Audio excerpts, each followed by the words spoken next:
Buenas tardes a todos, bienvenidos sean a la Universidad Pedagógica Nacional, a quienes nos visitan pues de fuera y también a los que están aquí ya de tiempo con nosotros. Bueno, el día de hoy, jueves 3 de mayo, hemos dado cita para comentar una de las recientes obras publicadas por el doctor Flores Crespo. Es por este motivo que se decidió nombrar así a este foro: Educación, Políticas Públicas y Cultura.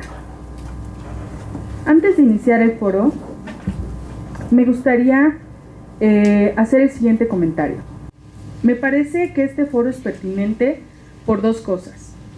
La primera, hablar sobre la educación de nuestro sistema educativo siempre es pertinente, siempre es necesario, y sobre todo si existe un factor que invita a hacerlo. En este caso, la obra del doctor Flores Crespo. Segundo, el significado que tiene este espacio que es la Universidad Pedagógica Nacional, como un lugar que forma a futuros profesionales educativos, que los acoge e invita a interesarse y elevar el importante papel que tiene la educación no solo en nuestro país, sino en la sociedad. Es para mí un honor haber organizado este foro en conjunto con mis maestros de la línea Política Educativa de la Maestría en Desarrollo Educativo, de la cual soy estudiante, y sobre todo haberle añadido un plus al invitar a participar una mirada externa. Estoy segura que la unión de estas perspectivas ampliarán nuestras opiniones, pero sobre todo despertarán el interés por conocer este libro. El foro está organizado de la siguiente manera: cada uno de los comentaristas tendrá un tiempo de 15 minutos para exponer sus opiniones. En la segunda etapa habrá la ronda de preguntas o comentarios de parte del público. Será al final de las exposiciones en un tiempo de 30 minutos o hasta un poco más. Para esta segunda parte los invito a que todos sean partícipes de este panel, que hagan sus comentarios, sugerencias, con el fin de ampliar el debate. Y terminamos con las conclusiones y comentarios finales. Para dar inicio, presentaré la síntesis curricular de los comentaristas, empezando por el doctor Flores Crespo. Él es profesor investigador de la Universidad Autónoma de Querétaro, miembro del Sistema Nacional de Investigadores Nivel 2 y director de la revista Interamericana de Educación de Adultos del CREFAL. Mantuvo la columna Universidad Crítica en el suplemento Campus del periodo Milenio durante 13 años y ahora escribe para el portal de Educación Futura. Actualmente coordina un proyecto de investigación sobre la movilidad social de los técnicos superiores universitarios y realiza junto con investigadores de la UNAM, CIDE, Flaxo y CREFAL una evaluación de la reforma educativa en su eje de evaluación y calidad. En segundo lugar tenemos al doctor Roberto Rodríguez Gómez. Él es investigador del Instituto de Investigaciones Sociales y profesor de la Facultad de Ciencias Políticas y Sociales de la UNAM. Es director de la Revista Mexicana de Investigación Educativa y miembro del Seminario de Educación Superior de la UNAM, así como especialista en temas de política educativa y educación superior comparada. En tercer lugar tenemos a la doctora Guadalupe Olivier Tellez. Ella es socióloga de la educación, maestra y doctora en pedagogía con orientación en política y sociología de la educación por la Facultad de Filosofía y Letras de la UNAM. También es profesora investigadora titular C de la Universidad Pedagógica Nacional Ajusco, donde pertenece al área de política educativa, procesos institucionales, gestión, y también pertenece al cuerpo académico de Sociología de la Política y Reforma y Cambio Educativo. Pertenece al Colegio de Pedagogía de la Facultad de Filosofía y Letras de la UNAM y también pertenece al Sistema Nacional de Investigadores. Actualmente la doctora es coordinadora del doctorado en política de los procesos socioeducativos en UPN Ajusco y de la Comisión de Investigación en su área académica, así como forma parte del Comité Directivo del Consejo Mexicano de Investigación Educativa, mejor conocido como el COMIE, del cual también fue coordinadora general del Comité Científico. Y para terminar, se encuentra el doctor Miguel Ángel Bertis. Él tiene un doctorado en estudios organizacionales y se tituló con la tesis nombrada Gestión del cambio organizacional para la implementación de políticas educativas. Tiene gran experiencia en el campo de la docencia, pues ha impartido cursos de licenciatura en las carreras de Administración Municipal de la Universidad de la Sierra del Sur, así como en las licenciaturas de Pedagogía, Administración Educativa y Psicología Educativa. Es responsable del Cuerpo Académico de Políticas Públicas y Educación de la UPN Ajusco y también coordinador de la línea de gobierno de los sistemas educativos en la licenciatura de Administración Educativa de la UPN y coordinador de la enseñanza en la Escuela de Administración Pública del Distrito Federal. Les pido un fuerte aplauso para nuestros panelistas.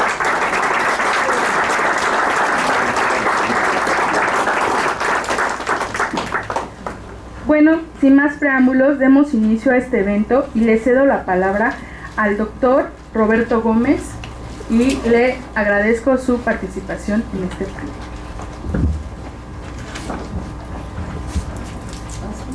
Hola, buenas, ¿qué tal? Está bueno el libro, se los recomiendo. Sobre todo es muy entretenido. No sé a ustedes, pero yo soy cada vez más partidario de los libros que uno abre por cualquier lado y te dicen algo, ¿no? Y ese es el caso del libro de Pedro, no necesita uno, puedes empezar por el prólogo, la introducción, capítulo 1, capítulo 2 y seguirse así hasta el final, al ser una recopilación de sus columnas periodísticas, primero en Campus Milenio, después en Educación Futura. Pues Pedro ha tratado una gran variedad de temas. Lo que tienen en este libro es una selección, supongo, de los artículos que más le gustaron, los que tuvieron más impacto, pero es una clasificación ordenada por los temas a los que ha venido acudiendo él en su reflexión. De manera que se pueden leer secciones completas del libro, por ejemplo, el que se refiere a políticas o el que trata de los problemas de la universidad o la sección sobre arte y cultura, se pueden leer así completas o, pues como les decía, llegar y abrir la página y ver qué hay ahí y encontrará uno algo interesante. Pues además de entretenido, como les decía, es interesante la mayoría de los temas que están plasmados en esta colección o en esta selección en sí mismo trae algo que sin duda alguna para los que son interesados en los problemas educativos de México, pero no solo para ellos, decíamos también arte, cultura, política, los intelectuales, los científicos, en fin, algo le dirá este trabajo. Y quisiera, después de hacer esta recomendación, pues unos 2 o 3 comentarios que son, digamos, notas o apuntes de bote pronto. El primero de estos comentarios se refiere al oficio de columnista editorial, que es una de las armas, digamos, del académico moderno, del académico de hoy en día, el poder manejar, además de los formatos, ya saben, de capítulo de libro o artículo para revista, o de vez en cuando algún libro, poder manejar el texto corto para los análisis que requieren un tratamiento inmediato para buscar y a veces conseguir impacto en la opinión pública, y esa es la columna periodística. La columna periodística o en ahora otros de los muchos medios que existen para la difusión de nuestro trabajo. No es sencillo tratar de, digamos, escribir algo en el formato cuartilla y media, 2 cuartillas como mucho, que es lo que exige este tipo de trabajo, y poder contener en esa brevedad una reflexión que tenga un principio, un en medio y un final, porque de eso se trata. Y además hacerlo con regularidad, cada semana, estar pensando pues el día antes, ahora de qué voy a escribir, más o menos. Uno se lleva, bueno, dependiendo, hay distintos casos, 1 hora, 2 horas, 3 horas en poder armar algo que ya fue previamente pensado, sabiendo que el que lo va a leer se lleva 10 minutos, a lo mucho, y que si no lo atrapa el primero y el segundo párrafo, lo va a dejar. Eso es inevitable. Entonces es, digamos, un reto interesante, es un estímulo para estar pensando todo el tiempo, poder sistematizar las ideas, poderlas comunicar en un lugar, en un lenguaje asequible, digamos, para el público en general, aunque finalmente nuestros lectores sean también académicos, sean estudiantes, sean en no pocos casos, gente que se dedica a la toma de decisiones en las instituciones y que anda viendo a ver qué estamos diciendo o qué se dice de ellos. Y bueno, el cultivo de esta forma de trabajo ha tenido, me parece que un muy buen resultado en el trabajo de Pedro, y que le ha permitido poder comunicar sus opiniones, sus ideas, sus impresiones y también sus reflexiones mucho más de fondo. Todo ello está presente en este volumen. Habiendo leído, por fortuna, casi todo el contenido del libro con anterioridad a su publicación bajo este formato, es decir, por haber seguido con regularidad las columnas que publica Pedro, puedo afirmar que su estilo ha ido realmente madurando hasta alcanzar, digamos, un nivel en que se nota un estilo propio, ¿no? Realmente. Él comienza esta producción casi después de la experiencia de haber participado en los editoriales colectivos que integraba el Observatorio Ciudadano de la Educación hace 15, 20 años, ¿no? Estos editoriales colectivos pues tenían un formato bastante rígido, una descripción de hechos o de problemas, y terminaban invariablemente con preguntas que se hacían a un interlocutor imaginario, por ejemplo la autoridad educativa. Ese era el formato de los comunicados de observatorio, así se llamaban, se publicaban cada 15 en la jornada, y bueno, tuvieron su momento, ¿no? Al principio Pedro escribía más o menos en ese estilo, ¿no? Sí, planteando un problema, discutiendo el problema y terminando con preguntas. Ese ya no es el estilo que está presente en sus textos más actuales. En se adueña más, digamos, del tema, no termina con preguntas, en todo caso comienza con preguntas. Y ese es un punto muy interesante del trabajo que hace Pedro. El plantear, creo que invariablemente, primero la pregunta y después la respuesta. Parece obvio, pero la mayoría de los que escribimos en el periódico tenemos la respuesta antes que la pregunta, ¿no? Y una respuesta que se adapta a casi cualquier pregunta, ¿no? ¿No? Entonces, digamos, el esfuerzo analítico de tratar de tener una opinión que no esté de antemano presente en el planteamiento del problema, me parece que es loable y que lo diferencia de otros articulistas que frecuentan o frecuentamos los medios. También diría que es propio de su estilo un énfasis en dos cuestiones: el significado y las consecuencias de los hechos. Si uno revisa, sobre todo sus artículos más de análisis de política, están centrados en cuál es el significado de determinado programa, política, acción, y cuáles son sus posibles consecuencias. Se pregunta menos, quizá con ventaja, sobre las motivaciones o móviles de esos programas o políticas, y va más directamente a los problemas que les decía, de significado y de consecuencias. Un tercer rasgo característico del estilo de Pedro es la argumentación. Es algo que yo entiendo, él aprendió sobre todo en su posgrado en Inglaterra, que ha practicado con rigurosidad tanto en su obra académica como en su obra periodística, que trata de inculcar a los estudiantes y de enseñar.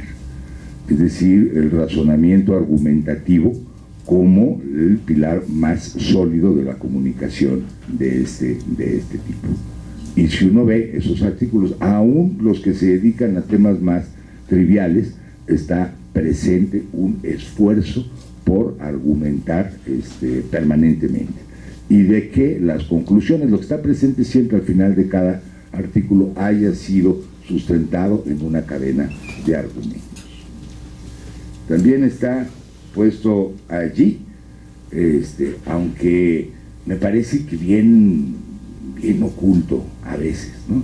Digamos, cuál es el sustento conceptual o teórico de sus argumentos, ¿no?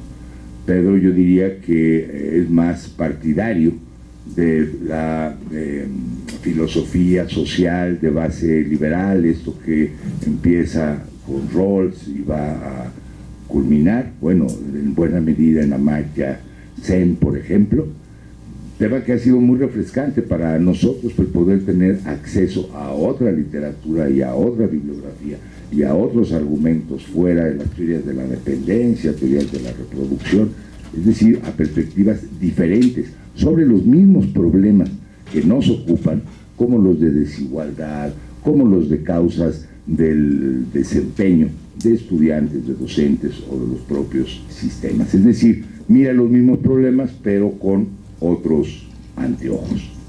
Digamos, él lo dice también, más la perspectiva del individualismo ético que la perspectiva de tratar de encontrar siempre en los factores de orden socioeconómico la explicación a todos o cualquiera de los problemas. No coincido en todo lo que plantea o propone Pedro en su trabajo. Entre él y yo tenemos diferencias en varios puntos, opinamos muy distinto, por ejemplo, sobre el sindicalismo magisterial, ¿no? Pero eso no obsta para que ello nos permita tener una constante y fructífera, me parece, discusión. Y Pedro es uno de los académicos que mejor discute, ¿no? Porque todo el tiempo está tratando de tener interlocución con sus pares, con otros representantes en el sector, y eso es una característica muy de él, muy movida más por la curiosidad intelectual que por la vida social, ¿no? Y eso está, me parece que reflejado y muy bien en su trabajo. Pues eso.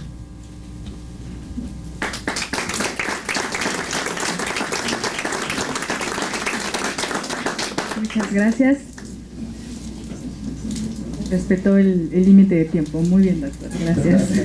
Ella es maestra, si se dan cuenta. Bueno, le cedo la palabra a la doctora Olivier y el que sigue es el doctor Berti, ¿sí? Muchas gracias, y bueno, como aquí están muy rigurosos con el tiempo, ya los conozco, entonces me permití traer un documento para respetar, porque también me conozco en el abuso de la palabra, entonces un poco para ceñirnos a las condiciones que aquí Desiree nos puso. Bueno, pues muchas gracias al doctor Bertis y a Desiree, tanto por la organización del evento, como por invitarme, desde luego. Y por otro lado, bienvenidísimos sean Roberto y Pedro a la Universidad Pedagógica Nacional. Es un gusto que estén por estas tierras y esta serranía tan fría, ¿no? Sí. Bueno, como ya lo dijo de alguna manera Roberto, bueno, este es un texto muy rico en temas, muy complejo al mismo tiempo. Entonces, en estos 15 minutos trataré solamente de dar algunos como rasgos generales de lo que a mí me motivó, más allá también como de la lectura, y también cosas por ahí que podríamos discutir como en otras esferas y que les quisiera compartir esta tarde. Bueno, en primer lugar, y un poco también retomando lo que había dicho Desiree, es por demás pertinente el texto en lo particular en una universidad como esta. Es una universidad donde en todas sus licenciaturas de alguna manera se tocan seminarios sobre política educativa. Hay una maestría en desarrollo educativo con una línea de formación en política educativa y desde luego un doctorado en política y procesos socioeducativos. Entonces, más que nunca se nos hace un texto obligado en nuestros cursos y además en las discusiones colegiadas. Como se ha dicho también, es una recopilación de publicaciones periódicas escritas como artículos de opinión periodística en 2003. Y como vemos por el periodo que ubica, en realidad toca temas muy importantes sobre el tema educativo en los últimos 2 sexenios. Y esto ya es decir bastante dado los fuertes procesos y disputas del sector en este periodo. Pedro Flores Crespo parte de una idea osada, y lo cito: la crítica pública sí puede tener la función positiva en el desarrollo educativo en México. Yo agregaría que este posible impacto también parte o depende de quién es el crítico y los espacios donde se expresa, así como de su legitimidad en el mundo académico o en el medio de la crítica periodística. Y me parece que ahí está el punto nodal, pues justamente esta no es la parte más sencilla que digamos. Es una ardua labor que lleva tiempo construirse, donde hay que librar batallas de diferentes tipos, y precisamente es algo que puede distinguirse en Pedro. Cómo a través del tiempo la combinación entre prestigio académico y solvencia en los ámbitos del periodismo crítico lo han colocado frente a la posibilidad del poder decir y espero también del poder incidir. Y es necesario reconocer que además de la brillantez que cobija la contundencia reflexiva, evidentemente presente en lo que plantea a lo largo de todo el texto, es por otro lado generar posibilidades de resonancia, tanto en los espacios académicos y de la opinión pública en general, como en los hacedores de políticas. Si tomamos esto de cierto, entonces podemos afirmar que los canales por los que pasa la elaboración de política pública pueden tomar rumbos insospechados. Ya se ha dicho en otros espacios que se construyen a la luz del terreno de disputa, que va desde los ámbitos de contención más evidentes hasta los medios comunicativos más diversos. ¿Cómo medir la incidencia que ejerce la presión política a través de la crítica periodística? ¿Hasta dónde la palabra puede comprometerse con la acción social, con las luchas cotidianas de los amplios sectores que componen el campo educativo? ¿A quiénes se interpela? ¿Quiénes son los escuchas? ¿A quién o a quiénes se influye? ¿Cuál es el peso de la crítica en un contexto aparentemente democrático, no obstante implícitamente coercitivo? En este libro, cada uno de los temas aglutinados en 6 grandes capítulos son ricos en reflexiones que ponen en la mesa del debate los asuntos educativos más relevantes de la última década. Y más allá de las particularidades, acuerdos o desacuerdos que pueden tenerse respecto a las argumentaciones ahí vertidas, el texto es una suerte de guía general sobre los grandes temas que han puesto en jaque a las esferas gubernamentales, al magisterio, a la academia y a la sociedad en su conjunto. Así, desde una visualización global de la obra, pueden establecerse elementos que permiten ubicar fuentes temáticas para futuros estudios de investigación, pues plantea problemas y retos del tránsito a un profundo cambio del sistema educativo en México. Bueno, pues como ya había dicho, solamente voy a dar unos rasgos. Miren, desde la parte introductoria, Pedro nos invita a repensar el estudio de las políticas públicas en un esfuerzo por desmontar del análisis tradicional los hechos educativos. De ahí la manera en la que establece una especie de rescate o reunión de estos artículos incorporados en un formato de libro. En este sentido, un aspecto importante es la idea de la desrigidización con la que se asume la hechura del mismo, pues da la posibilidad de ubicar nuevos problemas, pero también nuevas explicaciones. Y sin que el texto pretenda hacer propuestas teóricas o metodológicas per se, sí permite caminar en el intento de abrir la caja negra, de pensar las políticas a partir de una reflexión distinta del tema educativo, donde el ámbito de la cultura, de la percepción, de la interpretación en la relación sujeto-institución se encuentran en confrontación constante. El texto plantea 78 temas específicos, aglutinados en 6 temáticas generales, que van desde análisis de política pública, desigualdad y justicia social, ciudadanía y democracia, universidad crítica, arte y cultura, ciencias sociales y el papel de los intelectuales. Por ahora me referiré al primer grupo de textos. En ellos se habla sobre el estudio de la política pública y distingo al menos 6 debates muy interesantes, entre los que señala, por un lado, la configuración-concepción del individuo en la política educativa, así como el peso del personaje. Eso me encantó. Ahí asienta uno de los males de la identificación hechura de la política educativa, aunque en realidad esto responde a la lógica del aparato político del país en general, que se ha convertido en una oda al funcionario o al señor licenciado. Frente a esta lógica que inunda la cultura de la política nacional, el autor aborda algunos elementos que pueden posibilitar la despersonalización. Uno de estos aspectos puede ser la relevancia de la enseñanza abierta y plural sobre política educativa, retomando para ello la experiencia en la Red Latinoamericana de Estudios Teóricos y Epistemológicos en Política Educativa. En este mismo capítulo cierra con un análisis del enfoque de política basada en el pensamiento de Pablo Latapí, lo cual da pauta para establecer un homenaje en el segundo capítulo, donde conjuntó temas en torno a la desigualdad y justicia social. Sobre el tema, inicia con un análisis descriptivo conceptual de la obra de Latapí, que aunque de manera sintética, destaca sus principales aportaciones para el estudio del sistema educativo nacional, subrayando el tema, obviamente, de la justicia social. Con este tema da paso a un siguiente artículo, no por demás polémico y seductor, que en mi opinión es de esos asuntos de lo que mucho se habla, pero poco se pone en blanco y negro.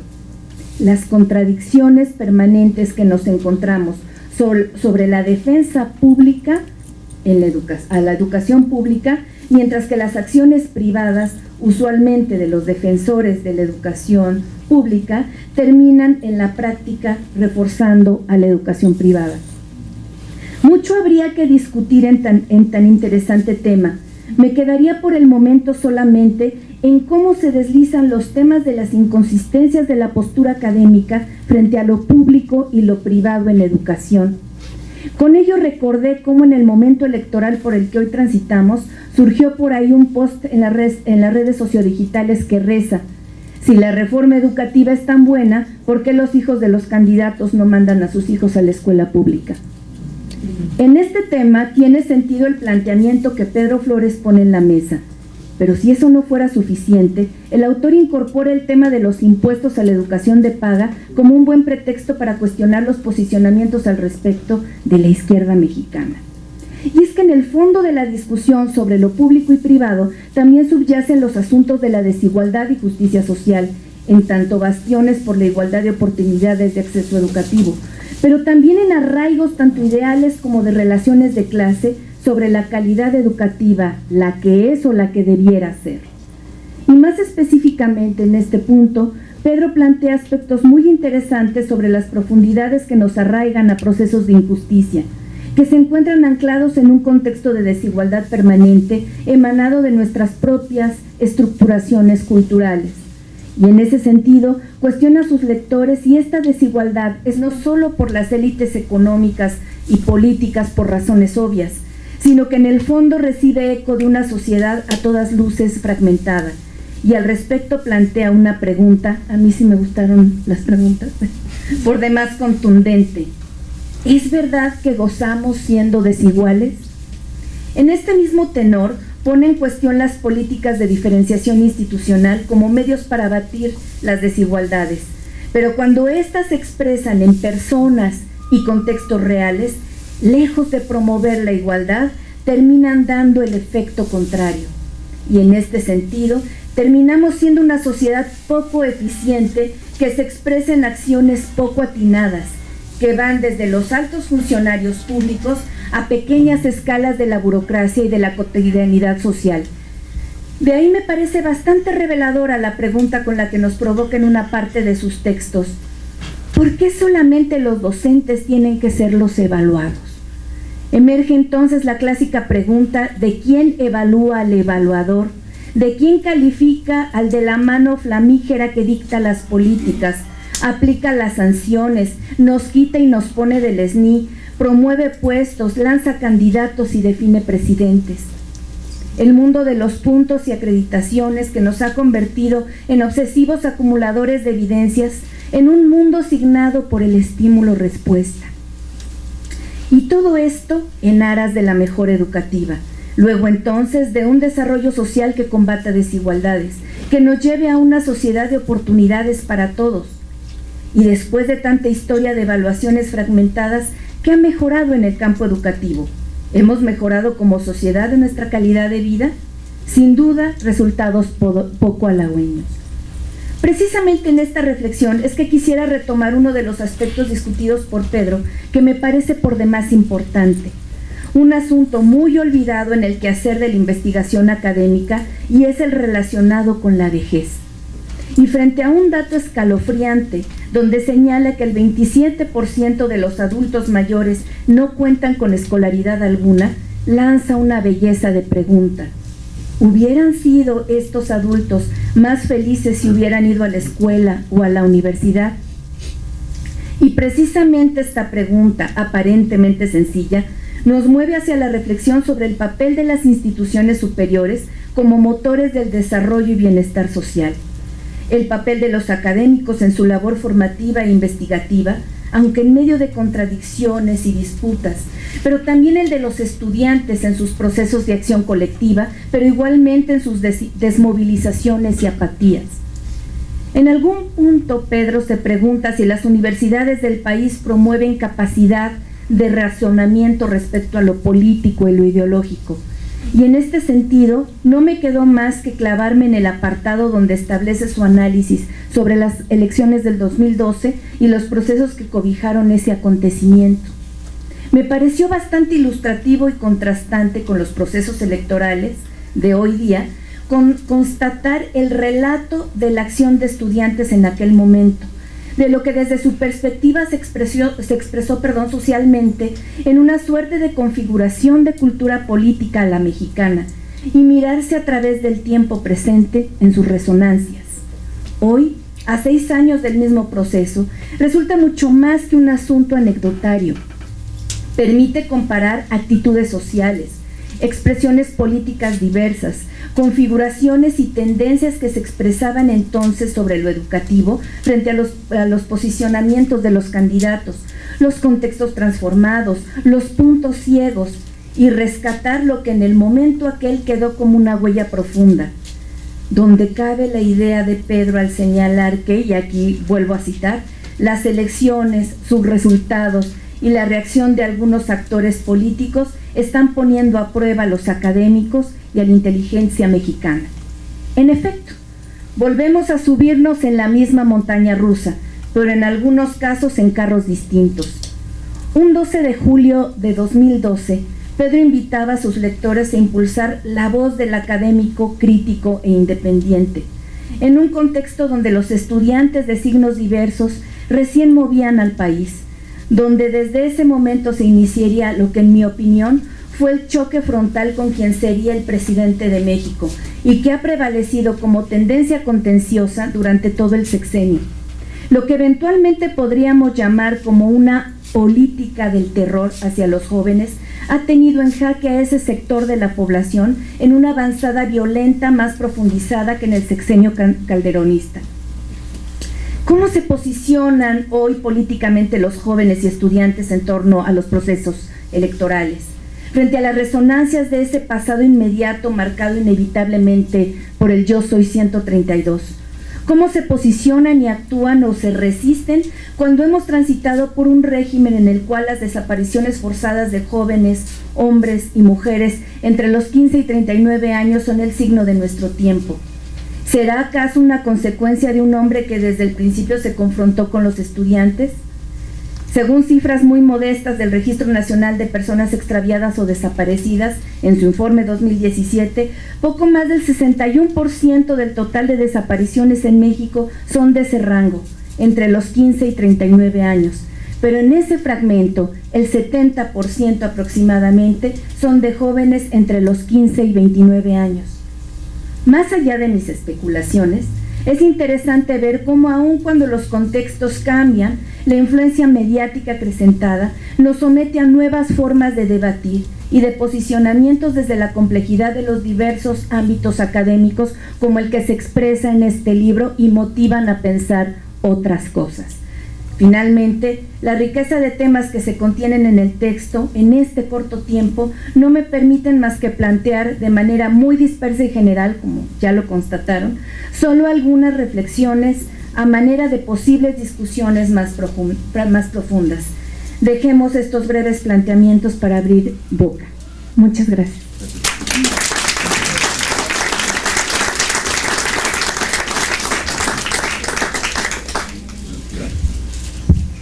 Bueno, muchas gracias. Quiero hacer mención que en esta ocasión yo solo fui coadyuvante y el mérito de la organización de este evento es de las 3 estudiantes que están aquí de la línea de política educativa y particularmente de Desiree Terrazas, quien encabezó el esfuerzo. Es iniciativa de ella y creo que muy buena iniciativa, ¿no? En cuanto ella nos propuso la idea de presentar el libro de Pedro Flores, pues varios lo recibimos muy bien, y bueno, quiero hacer esa mención porque me parece muy importante que estas iniciativas que son valiosas, que traen estas discusiones aquí a la universidad, que nos han provocado esta discusión y esta convocatoria, pues me parece muy importante que venga de nuestros grupos de estudiantes de la propia universidad y pues creo que es un momento para reflexionar. Deberíamos estar más abiertos a estas iniciativas que son, además de que pues de forma muy profesional, pero bueno, paso a lo siguiente porque si no se nos van los 15 minutos.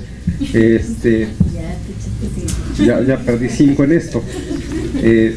Bueno, quiero señalar que voy a hacer algo muy parecido a lo que hizo mi colega que me precedió. Sin embargo, a riesgo de aburrir, voy a tratar de hacerlo un poco diferente porque creo que afortunadamente 15 minutos son muy pocos y todavía hubo cosas muy valiosas que no le dio tiempo de mencionar. Y quiero señalar que el libro me parece que tiene elementos muy importantes para la formación en 2 sentidos. Y principalmente para aquellos estudiantes que, no siendo estudiantes de gobierno o de políticas públicas o de asuntos públicos, pero interesados en la educación pública, como es el caso de muchas de las carreras y posgrados que se dan aquí en la Universidad Pedagógica Nacional, es un muy agradable acercamiento a los problemas, quiero decir, algunos de ellos complejos, sofisticados, que se discuten en políticas públicas, que se discuten en gobierno, y eso tiene un enorme valor desde mi punto de vista.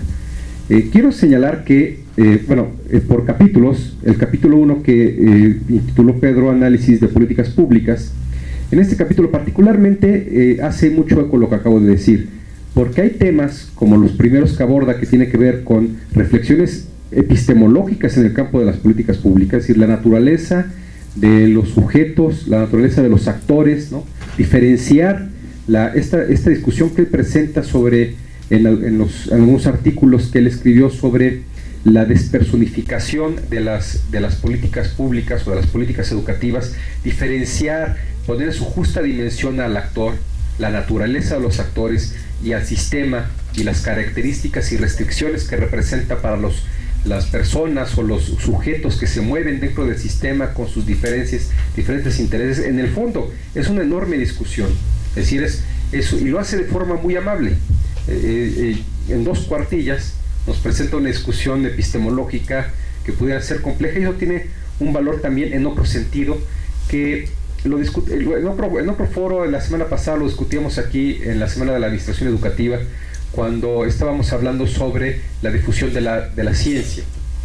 En este caso, pues estaríamos hablando de la difusión de la ciencia política, y me parece que poner en palabras muy sencillas aspectos que son elementos que se debaten de manera muy importante en el campo de los especialistas en ciencia política y en políticas públicas, pues tiene ese gran valor que hace una difusión para aquellos que, no siendo de ese campo de conocimiento, no perteneciendo, les permite tener una visión que después les va a ayudar a valorar lo que es uno de los objetivos de la difusión de la ciencia, a valorar este campo de conocimiento y entender por qué existe y qué implicaciones puede tener.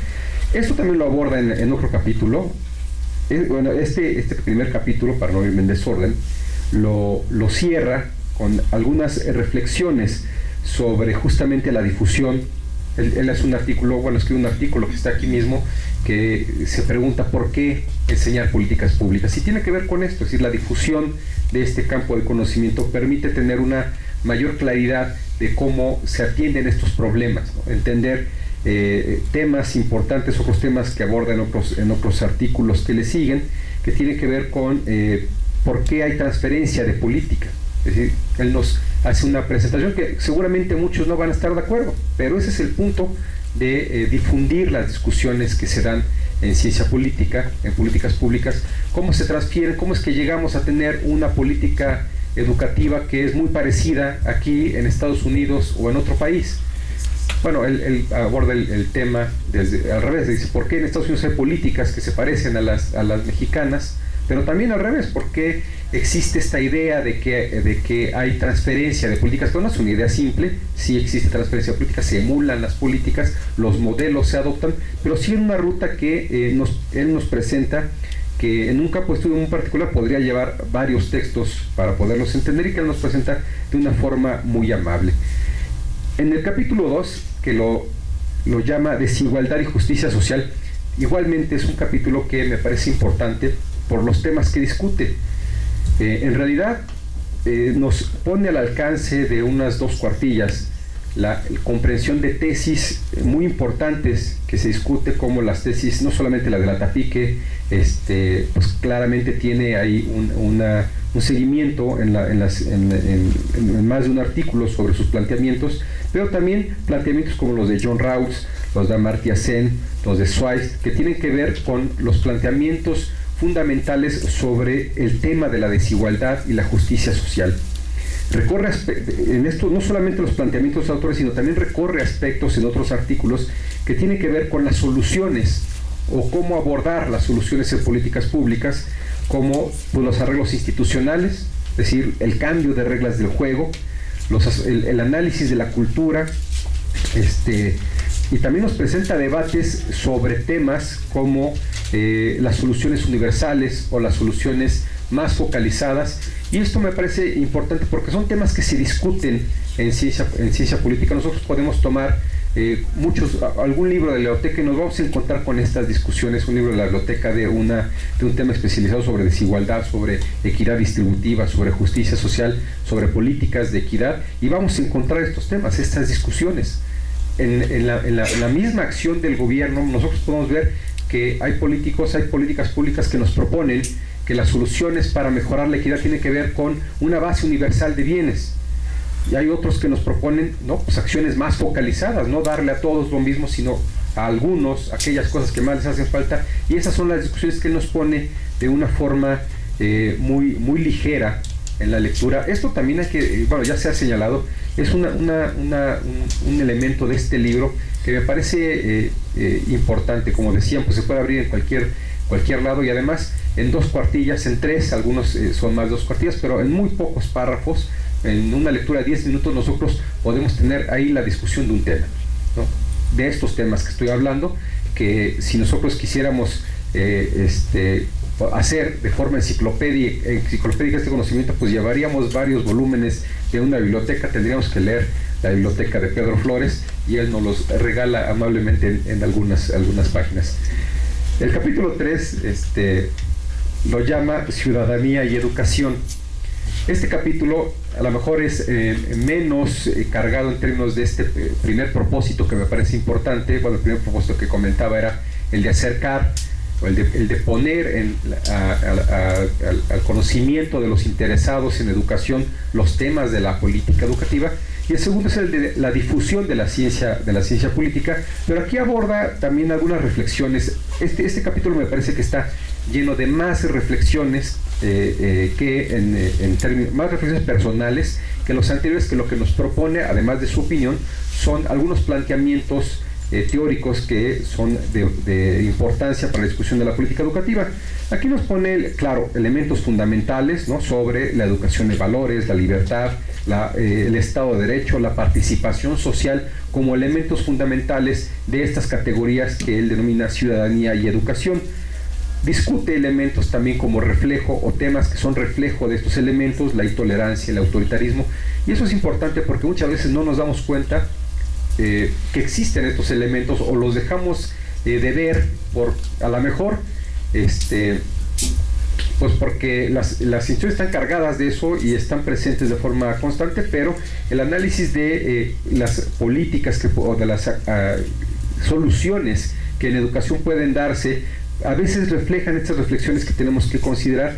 Y bueno, en consecuencia, y creo que esta es la parte más interesante de este tercer capítulo, es que podemos darnos cuenta que en el fondo, por eso digo que es más una reflexión personal, nos comparte, y eso sí es un eje transversal, su posicionamiento muy personal sobre una educación humanista o un punto de vista humanista en términos de este tema de la educación y su aportación a la reflexión en la ciudadanía. Creo que podemos entender o ver presente como algo transversal en este capítulo. El cuarto capítulo, que él denomina Universidad Crítica, que es ese es el nombre que tenía la columna en el diario Milenio, presenta las discusiones sobre educación superior.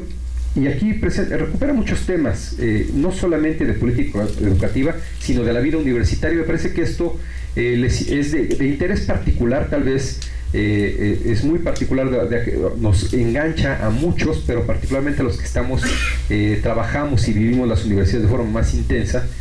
Probablemente es un tema muy específico, pero no por ello menos interesante, porque discute temas como los gobiernos universitarios, evidentemente el tema de la autonomía, pero desde una visión muy crítica, es decir, no tiene una visión o una postura en la cual nos presenta una idea y nada más, sino discute los planteamientos, ¿no? Es decir, más la autonomía, por qué bien, ¿no? Por qué no bien, ¿no?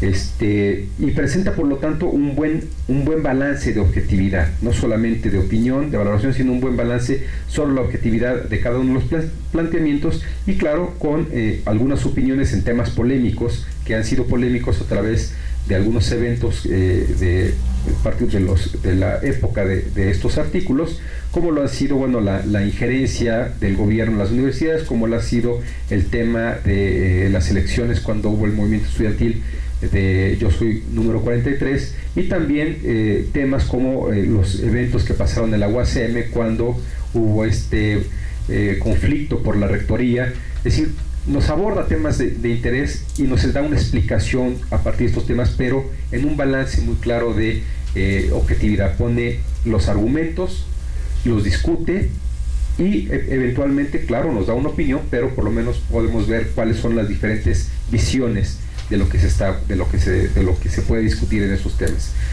El capítulo 5 probablemente es el más, no sé si decir el más divertido, porque tiene sus cosas divertidas. Bueno, ahí donde nos presenta los artículos de Juan Gabriel, ¿no? Bueno, es que está bueno. Yo los invito a que lo lean y van a ver que está bueno. Y sí, no, digo el artículo, ¿no? Bueno, a los que les gusta Juan Gabriel, pues seguro que te dicen sí, también Juan Gabriel. Pero me refiero o sea, los textos están buenos. Entonces, y también es una parte que probablemente es también la más sensible, ¿no? Aquí creo que nos refleja mucho, aquí más que en los otros capítulos, podemos ver mucho de las preferencias de Pedro. Ahí nos deja ver, ¿no? Su visión sobre el arte, la cultura en la vida universitaria, y bueno, con un énfasis en el quehacer de los académicos. Obviamente no solamente nos muestra sus opiniones sobre Juan Gabriel, también sobre Octavio Paz, sobre Silvio Rodríguez, que son documentos que nos invitan a pensar la importancia con seriedad, ¿no? Es decir, digo, el capítulo más divertido, pero no porque no tenga seriedad, se nos invita a pensar estos elementos, estos actores, estas aportaciones con bastante seriedad, con una reflexión interesante sobre la vida del quehacer universitario o la vida del quehacer ciudadano, o cómo afecta o cómo nos puede importar o cómo nos puede llevar hacia ciertas posiciones culturales que muchas veces, por ser culturales y porque las vimos, las damos por sentadas, y él las reflexiona, y me parece importante, por eso me parece entretenido el capítulo, porque nos invita a quitarnos, ¿no?, estos lentes de nuestra propia cultura, de nuestra cultura popular, para poder decir, bueno, pues claro que tiene un efecto, claro que importa, y claro que es un elemento de análisis que en educación pues se antoja inclusive importante e irreductible. Y bueno, finalmente en el último capítulo, que llama Ciencia Social y el papel de los intelectuales, presenta importantes reflexiones sobre el papel de la ciencia, los científicos, es decir, los académicos, cómo contribuyen, cuál es su papel, cómo tienen posiciones, no necesariamente en una posición, desde una visión de todo lo bueno, que sí lo tiene, porque también tiene una visión crítica, ¿no? Destaca, bueno, tiene un artículo que es importante, donde destaca la importancia de la inteligencia, la importancia de cuestionar las creencias sobre ciertas posturas para la política y para la vida, y bueno, el importante papel de la crítica basada en conocimiento para el desarrollo de una política educativa. En general, quiero decir que lo que decía al principio, pues tiene no tiene propósito. Algunos dirán, pues todo eso son cosas que ya se habían dicho. Bueno, pues sí, pero tiene el propósito de difundir, o bueno, no sé si el propósito, pero se me antoja que tiene esa utilidad, de darle una buena difusión a una buena cantidad de ideas, que probablemente alguien tendría que estudiar un posgrado para poder tener un buen mapa de todo lo que se discute aquí en términos de política educativa. Y pues bueno, en una lectura además, que eso siempre se agradece, ¿no?, muy ágil. Yo cuando vi, yo no había visto el libro, lo que me hizo llegar Pedro fue la versión electrónica. Yo cuando lo dije, pues yo pensé que era más delgadito. O sea, en realidad, uno lo ve y dice, pues a lo mejor si me lo hubiera dado, no lo hubiera acabado de leer, porque influye la parte psicológica. No, yo creo que sí, porque el efecto es el mismo, es decir, uno lo empieza a leer y se va muy rápido la lectura, porque no solo porque son artículos muy cortos, sino porque el lenguaje, la forma de presentarlo es muy ágil, muy amable, y además te está enganchando todo el tiempo, que eso también se agradece, ¿no?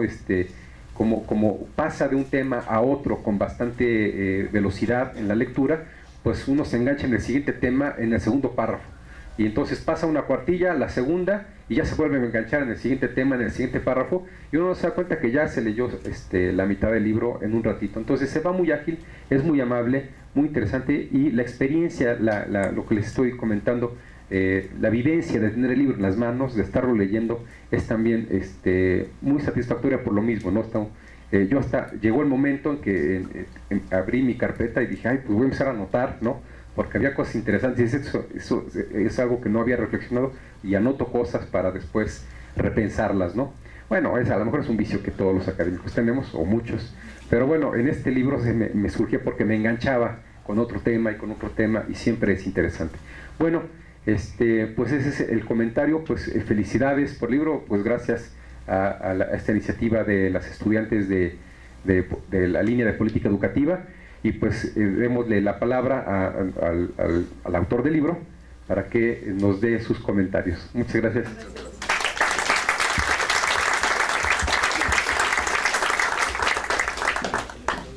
Bien, bueno, pues primero lo primero, muchísimas gracias a la Universidad Pedagógica Nacional, la PEDA, como les dicen, por recibir esta tarde aquí para dar a conocer este libro, que fue una coedición entre mi universidad, UAC, y el CREFAL. Y yo siempre que vengo a la pedagógica me la paso muy bien, pese a que no tenemos puntos en común, muchos académicos que compartimos aquí, que somos amigos, y siempre es un gusto venir aquí porque es muy estimulante, porque no tenemos, muchas veces no tenemos ideas compartidas, y entonces empieza la discusión, el debate, el razonamiento, y a mí eso me gusta mucho, como bien lo dijo Roberto. Entonces yo agradezco mucho a la pedagógica que siempre me dé un espacio, porque demuestra que pues es una universidad en donde no tenemos que pensar igual y que podemos discutir y que bueno, pues así es como uno aprende. Entonces yo les agradezco muchísimo a Lupita, a Miguel, sus comentarios muy generosos que han hecho sobre mi trabajo. Yo, como les digo, he aprendido de ustedes. A Roberto, ¿no?, que realmente me sorprende y siempre ha sido un amigo. Roberto fue hace 20 años alguien con el que yo empecé a escribir en Observatorio, y fue Roberto el que me abrió una puerta para conocer al doctor Latapí. Quizá él no lo sabe, no lo recuerda, pero fue el gatekeeper para conocer al doctor Latapí, que después yo aprendí de él. Y además, yo he siempre admirado a Roberto por su carácter jocoso, pero siempre por su inteligencia aguda, y ahora con esta lectura que hace de ver al tiempo lo que yo hice, una evolución, pues demuestra que la evaluación pues no es tan mala, ¿no? Al final, porque él hizo una evaluación de mi trabajo y ahora me da nueva luz para yo verme en otro plano que yo no lo había visto. Y siempre el disenso, yo siempre he dicho, es una forma de entendimiento. Lo es corroborado aquí en la UPN, lo corroboro siempre con Roberto. Y con Desiree, que le quiero agradecer muchísimo que tuvo esta iniciativa. Yo a ella la conocí en una coyuntura difícil en la parte de trayectoria académica. Empecé a platicar con ella sobre lo que hacía y me di cuenta de la necesidad de poder platicar con los actores, ¿no?, educativos que en ese momento estaban implicados en la reforma, para poder pensar las políticas, y eso creo que se lo agradezco mucho a Desiree. Cuando no está el artículo que yo hice a partir de las entrevistas que yo tuve con ella, pero ese artículo se llama ¿Dónde quedó la Rectoría del Estado?, ¿no? A partir de lo que Desiree me contó y de todos los problemas de implementación de política que tenía la reforma educativa. Y entonces ahí uno se da cuenta que los planos individuales, ¿no?, de los profesores tienen mucho significado, como dirían algunas corrientes sociológicas, para pensar mejor las políticas, para reflexionarlas, y creo que eso yo se lo agradezco a Desiree, y ahora que sea una brillante estudiante de maestría y seguramente va a ser una estudiante de doctorado. Y entonces, bueno, primero eso, muchísimas gracias, ¿no?, a la UPN, a ustedes los comentarios, a mi familia, al maestro Ruiz de Chávez, que es mi amigo y fue mi mentor y que escribió el epílogo de este libro que está aquí. Y para ya no aburrirlos, y bueno, hay algunos libros que pude traer, como ustedes verán. 100 pesos, Pedraza.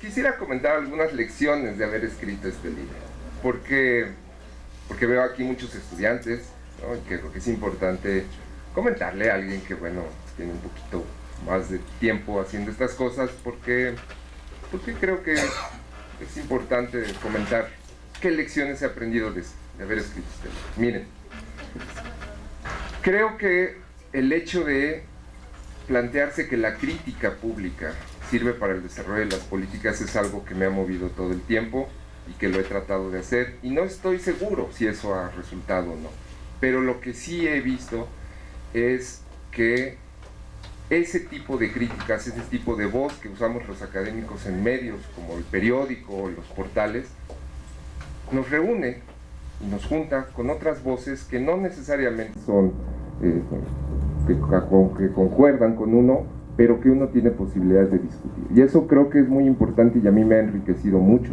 ¿no? El hecho de escribir, de discutir. A veces es bastante áspero el debate, a veces a través de las redes o lo que me escriben por mail. Bueno, pues uno tiene que aguantar, ¿verdad? No es a veces lo que uno se esperaría, pero también uno piensa pues que uno tiene que mejorar la crítica, tiene que ser tolerante, y yo creo que ahí hay un ejercicio pedagógico público muy interesante. Segunda lección, creo que tiene razón Roberto, y vuelvo al punto de, me dejó ver un punto que yo no había visto, como el compromiso que he tenido con la idea de la libertad, de ejercer la libertad no como una cuestión abstracta, no como una cuestión esotérica, sino como el hecho de decir, yo puedo decir esto porque tengo el fundamento y lo voy a decir. Y me acuerdo, al hecho de a veces a escribir los artículos, que algunos me decían, ¿estás seguro que vas a decir eso? Pues te va a costar mucho. Y bueno, pues me agarraba de valor y decía, pues vamos a decirlo. Y yo creo que valió la pena, ¿no? Al ver el libro, al ver sus comentarios, al verlos ustedes aquí, lo que les quiero decir es, no creo que haya valido la pena, o creo que valió la pena tener el valor de ser crítico, de defender la libertad, de no hacer crítica selectiva, ¿no? Así como pues todos tenemos inclinaciones políticas y todo, pero yo públicamente tenía que decir lo que hacía mal A y B, aunque yo prefería A, y creo que eso ha sido una lección que yo me he llevado y que ha valido la pena, porque me parece que pues ustedes están aquí, y por el libro está aquí, y los comentarios de mis colegas son muy generosos en ese sentido. Tercer punto, creo que todo esto se resume en algo muy importante. El proceso de enseñanza-aprendizaje es muy interactivo, ¿no? Uno piensa a veces que los académicos, los investigadores decimos cosas, pero no, es a partir de la interrelación, como les digo, que he tenido con las conversaciones con los estudiantes, con los colegas, con los disensos, ¿no? Con la manera en que ahora se nos facilita muchísimo la comunicación por las redes sociales y que es más intensa, con pros y contras, y creo que eso ha sido un ejercicio de aprendizaje para mí muy grande, haber escrito las columnas, después ponerlas en libro, ahora estar aquí, y les agradezco muchísimo que me hayan recibido, y pues eso es todo, y ojalá pues el libro les interese y seguimos aprendiendo y comunicándonos. Así que muchísimas gracias.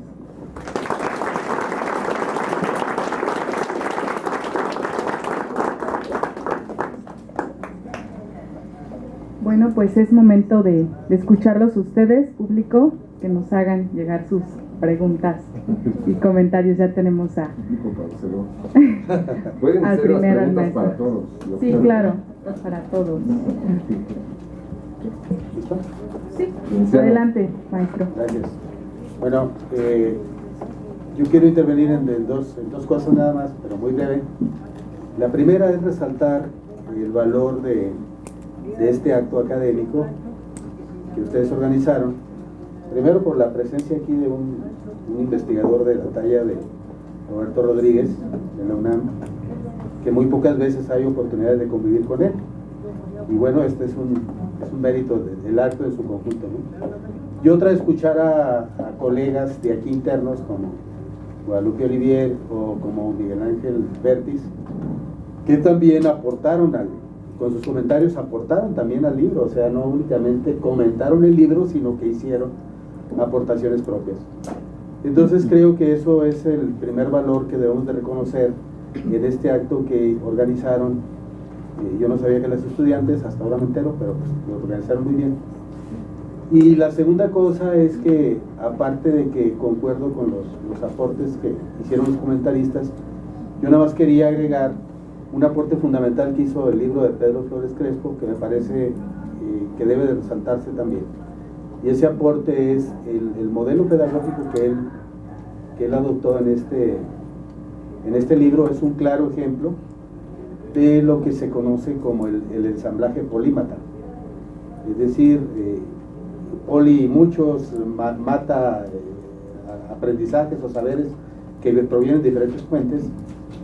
Aunque Pedro está más cargado hacia el aspecto social del neoinstitucionalismo y la teoría de Amartya Sen, lo cual me parece muy bien, creo que también en nuestro carácter de universidad pedagógica debemos de resaltar que hizo un aporte a una aplicación concreta de este modelo pedagógico del siglo XXI, impulsado por el pedagogo inglés Robert Ruth Bernstein, y que este modelo de ensamblaje polímata no es otra cosa más que tomar saberes de la filosofía, de la antropología, de la ciencia política, de la administración, de la planeación, y lo hizo muy bien, y también de la cultura, de la ética, de la estética, de la axiología.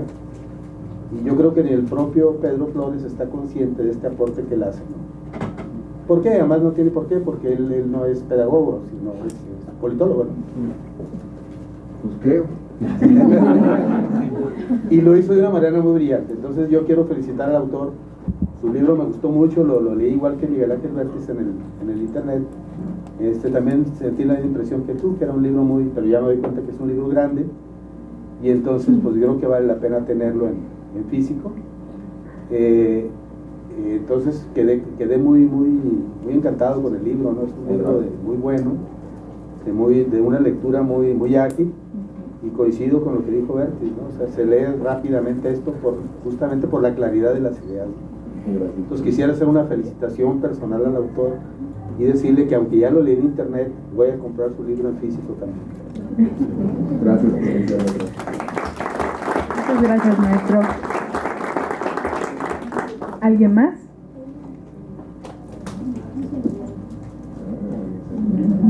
¿Tú? Bueno, para cerrar este foro me gustaría comentar algo muy rápido, muy breve. Bueno, considero que esta discusión nos llevó, más que interesarnos a nosotros como estudiantes, nos invita a conocer desde dónde se puede leer. Leer, no leer. Muy diferente. Entonces, invita a que, muy independiente de nuestra formación, muy independiente desde donde nosotros nos encontremos, se puede analizar, se puede conocer, a pesar de que sea esta compilación de las columnas, que digo yo, pequeñas en extensión, pero muy largas y extensas en ideas, ¿no? Entonces, también nosotros como estudiantes lo podemos utilizar para conocer lo que sucedía años atrás en cuestiones de temas de la educación y comprender e identificar cosas que están presentes todavía, que han trascendido o que tuvieron influencia en lo que ahora son. Las tres opiniones me parecen muy importantes. La opinión del doctor Roberto Gómez, muy distinta también a las otras dos, porque él se enfocó en analizar el estudio de redacción, ¿no? O sea, identificar al autor en su transición de una mejora en la crítica y también mejora en la redacción. Mientras que la doctora Olivier expuso a modo de, podríamos llamarlo, de fotografía panorámica sobre toda la extensión del texto, pero haciendo énfasis en lo que a ella le enriqueció y encontró respecto a sus campos de investigación. El doctor Vértiz de igual manera, pero señalando desde su perspectiva y sobre todo experiencia en las políticas públicas. No hay manera de agradecer y de expresar el hecho de que hayan aceptado y colaborado en este foro. Y bueno, agradezco su presencia al público. Y respecto a los libros, el doctor trajo 20 libros, lo que nosotros consideramos que, para que sea equitativo y no tengamos alguna riña por aquí, alguna movilización o algo así, vamos a rifarlos. Entonces, ¿sí? Bueno, proponen las compañeras de la línea que... Ah, sí, claro, disculpen. Ok, dice el doctor Vértiz que los va a vender. Entonces, para cerrar, el doctor Roberto quiere comentarnos algo. Gracias, Provinciano. Les voy a contar algo. Cuando Pedro hizo el artículo de Juan Gabriel, me lo mandó, y yo le contesté, nomás falta que escribas uno de Arjona y una palabra que no debo repetir acá. Y él me dijo, no, léelo bien, y otra palabra que no voy a repetir acá. Claro, y sí, lo releí, y vamos, tenía razón. El punto no era o que Juan Gabriel le gustara o que fuera bueno o malo, sino por qué las universidades son insensibles a la cultura popular. Por ejemplo, ese es el punto. Entonces, como esto, van a encontrar muchas cosas en el libro. Les recomiendo que lo compren, se van a divertir y a aprender. Sí, claro, sí. Gracias, Roberto. Fíjense que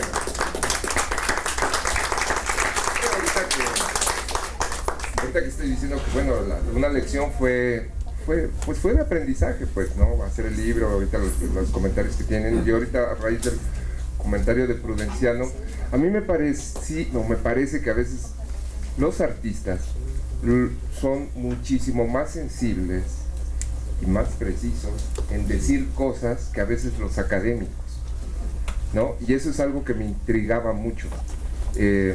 Decía, ¿por qué los académicos a veces somos farragosos en lo que hacemos, y muy esquemáticos y a veces formulísticos? Y llega un escritor, un poeta, un cantautor, y nos revela cosas de una manera más sencilla, ¿no?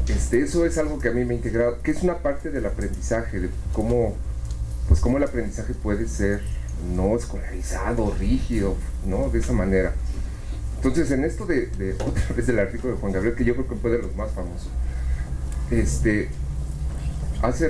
recientemente estaba yo dando clases de teoría social en mi universidad y les estaba explicando a Anthony Giddens de la estructura y la agencia, y hablando del individuo, que bueno, la estructura social posibilita la acción de los individuos, no los determina, etcétera, etcétera, y como que los estudiantes se quedaban un poco en duda, y entonces a ellos les regalé el libro, y me dijeron, oiga, y profe, ¿y aquí en su libro no hay algo de esto de Giddens o algo así? Le dije, no, pero abren el libro en donde está lo de Juan Gabriel, cuando a él lo critican por cantar en el Palacio de Bellas Artes, siendo él un artista popular, y él con mucha seguridad, con un hombre bastante bien plantado, les dice, a ver, la gente hace los lugares, no los lugares ajenos.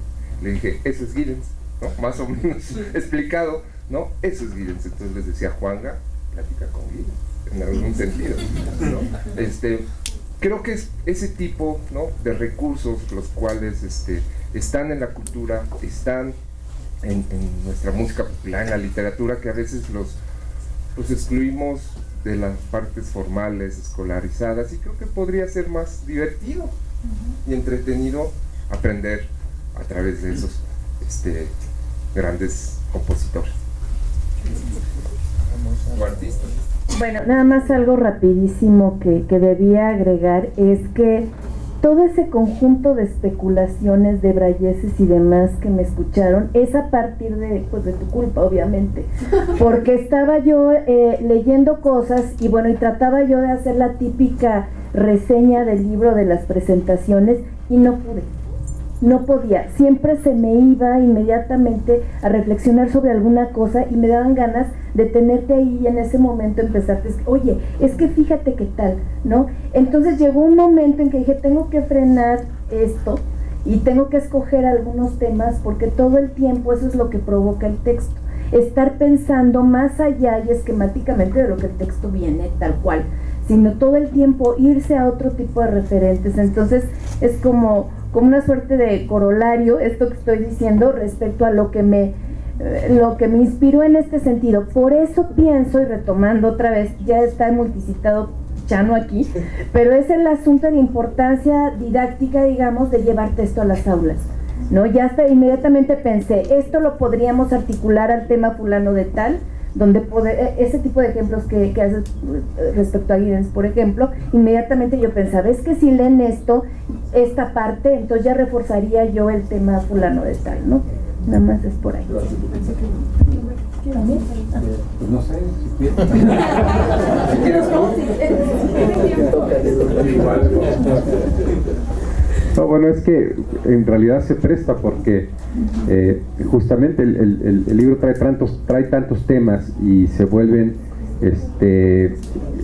mueve ideas, ¿no? Cuando lo está uno leyendo, que se vuelve también la lectura, se vuelve anecdótica. Entonces uno puede platicar, por eso decía si quiero, porque uno puede platicar la experiencia y se vuelve una anécdota, ¿no? de los temas de las cosas que uno empieza a especular, ¿no? Por ejemplo, a mí lo que me pareció uno de los elementos que me pareció impresionantemente importante es justamente la parte que está en las primeras páginas, esta discusión epistemológica, ¿no? Porque yo creo que un reto importante, o algo que es muy difícil de lograr, es decir algo difícil, algo complicado, sofisticado en un párrafo. Y es algo que Pedro logró cuando leí los primeros artículos, no me acuerdo si es el segundo o el tercero, pero está en el principio del libro. Yo me quedé y dije, ¿de qué forma tan sencilla presenta el problema epistemológico de la naturaleza de conceptualización de los actores sociales en un párrafo? Y dije, y eso es cierto, y además hace una crítica, porque dice, bueno, y además las concepciones de los modelos de políticas públicas no nos revelan la naturaleza adecuada de todos los actores. Por ejemplo, ¿quién considera a los jóvenes? Y dije, pues sí es cierto, ¿no? Porque a poco son igual de racionales que los adultos, y así los pensamos. Bueno, los modelos de políticas públicas así los piensan a todos, ¿no? Todos son actores racionales y todos hacen un cálculo costo-beneficio, y entonces hagamos las políticas así. Y tiene razón, pues a lo mejor los adolescentes de secundaria son más emocionales, y entonces hay que hacer una construcción, y uno empieza ya, ¿no?, justamente a llevar a un plano distinto la lectura, que tiene que ver ya con reflexiones más profundas. Pero lo que me parece rescatable es, y eso está en muchos de los documentos, sobre todo del primero y segundo capítulo, que en realidad nos presenta discusiones importantes, que las plantea de forma muy sencilla, y son discusiones importantes, ¿no? Digo, ¿qué más complicado que presentar la discusión, una discusión epistemológica? A mí, a lo mejor, si me hubieran dicho, a ver, preséntate esa discusión epistemológica de los actores sociales y de los sujetos, pues a lo mejor me llevo 100 páginas, y todo lo hizo en un párrafo, ¿no? Entonces, eso me parece de mucho valor, sobre todo para alguien que está introduciéndose en el análisis de las políticas públicas. Miguel, creo que ya está la rifa. Sí. No estamos haciendo tiempo. De hecho, el tiempo era para conocer a los ganadores. Bueno, antes de conocerlos, ¿tendrán algún comentario más que quieran hacer, el público? Bueno, entonces, levante la mano, ¿quién le salió? Yo sí quiero comentar algo. Ah, ok. Yo soy egresada de la Bueno, escuchamos. universidad. Actualmente trabajo como docente. Entonces me da mucho gusto en primera regresar después de tanto tiempo y de escucharlos, porque me doy cuenta que pues aquí es un espacio donde se pueden compartir muchas ideas que como profesionistas tenemos en nuestro campo de acción, y que es tan difícil a veces compartirlas con las personas, porque tenemos una formación, como lo dice el maestro, que nos quedamos en lo teórico, y lo práctico y la sensibilidad de transmitirlo al alumno, al padre de familia, al del puesto de chicles, a la taquillera del metro, es tan difícil. Y lo que viene a comentarnos el autor del libro es tan importante que lo tomemos en cuenta, que si estamos inmersos en la educación, tenemos que estar inmersos en la cultura, en la política y en todos los ámbitos que tienen que ver con la sociedad. Porque si estamos fuera o no estamos inmersos en alguno de ellos, nos está fallando algo. Yo en las mañanas soy docente de primaria, y en las tardes me dedico a visitar museos y a visitar bibliotecas, a llevarme un poquito de lo que mis alumnos no pueden conocer, porque yo trabajo en la zona de Ejército de Oriente. Entonces es una zona muy complicada, donde no pueden salir ni de su departamento porque la delincuencia está muy grave.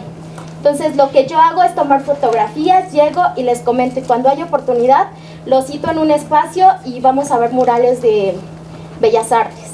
Entonces es tan importante a veces que nosotros conozcamos tantas cosas y que de esa forma le hagamos llegar a las personas con las que nos encontramos. Hay veces que está muy saturado el metro y nos ponemos muy incómodos y de malas, y a lo mejor también en ese espacio podemos compartir algo de lo que aprendemos aquí, porque es parte de nuestro papel como educadores. Entonces me quedo con eso, y pues muchas gracias por compartir. Gracias a usted.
Thank you.